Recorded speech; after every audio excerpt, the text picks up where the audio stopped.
Hey gardeners and future gardeners, this is Amanda Diax with Texas A&M AgriLife Extension in Comanche County. Today I'm going to talk to you about mulching and why it's important. What is mulch? Mulch by definition is a ground cover that prevents evaporation, provides protection for young and growing plants, regulates temperature, and provides aesthetic. So let's go ahead and talk about these. There's two different kinds. There's organic and inorganic mulch. Inorganic are things like rubber, shredded rubber, rocks, plastics, and garden material. Organic mulch are things like leaves, grass clippings, shredded bark, compost, etc. What are the two differences between them? Organic is natural. When it will decompose, as it decomposes, it releases nutrients into your soil, so it provides food essentially for whatever you're growing. And because it does decompose, it will have to be replaced on a more regular basis. Inorganic mulch is things that are man-made, such as the rubber, the plastic, or the garden material. The great thing about those is that they do not have to be replaced but every few years, if even then. Like the rubber and the rocks will last longer than the plastic and your gardening material. They do not release any nutrients into the soil. But they are great because they provide less maintenance than your organic materials.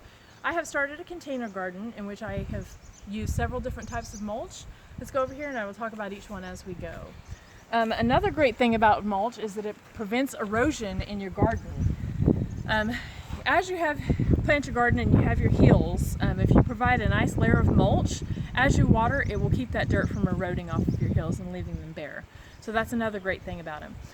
Another plus, and for me this is a huge plus, is it prevents weeds from growing. So a great layer of mulch, a thick layer of mulch, will mean no weeding for you in your garden. Okay, so let's start down here. This right here is my inorganic mulch. I have decided to use plastic. I simply took the bag from my gardening soil and flipped it upside down, cut it to fit, and placed it into my pot. I chose this because it's white. When you're choosing mulch, it's important to think about weather.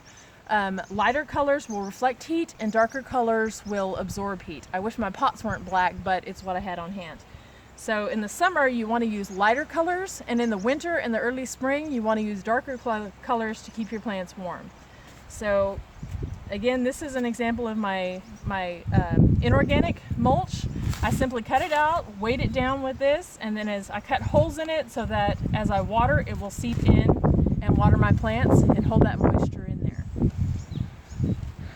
Okay, let's move on. That was the only one I had for my inorganic materials.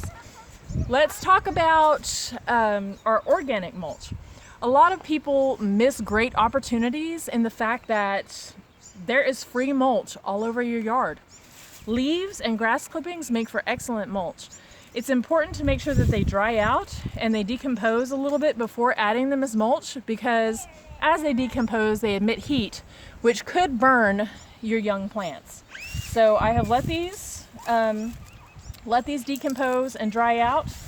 And as these break down, they will release nitrogen into my soil to help feed my plants. So here's my leaves. Right here I have pine bark shavings. It's important. I'm a little light right here. I need to add some more, but again, 2 to 3 inches thick on your mulch is great. I watered these yesterday morning. You can see as I pull this back, I still have some really wet soil. It has been sunny, it has been warm, and I still have some really wet soil, and it's cool to the touch. So my mulch is working for sure. Okay, next over, in my next 3 buckets, I have used this Cypress Blend No Float mulch. And it will not float away, it will stay in place. The great thing about bark shavings is that they have excellent water retention capabilities. So I know that this is going to keep my pots cooler and moister than a lot of my other options. So, and when you place your mulch in, you want to make sure you pull it back from the roots or from the stems of your plants a little bit because you don't want to completely bury them. Okay, so that's these 3 pots. This next pot, I left it a little bit bare to show you that my soil is drying out. This right here is some compost that I have used, and this is, you can see my leaves in there.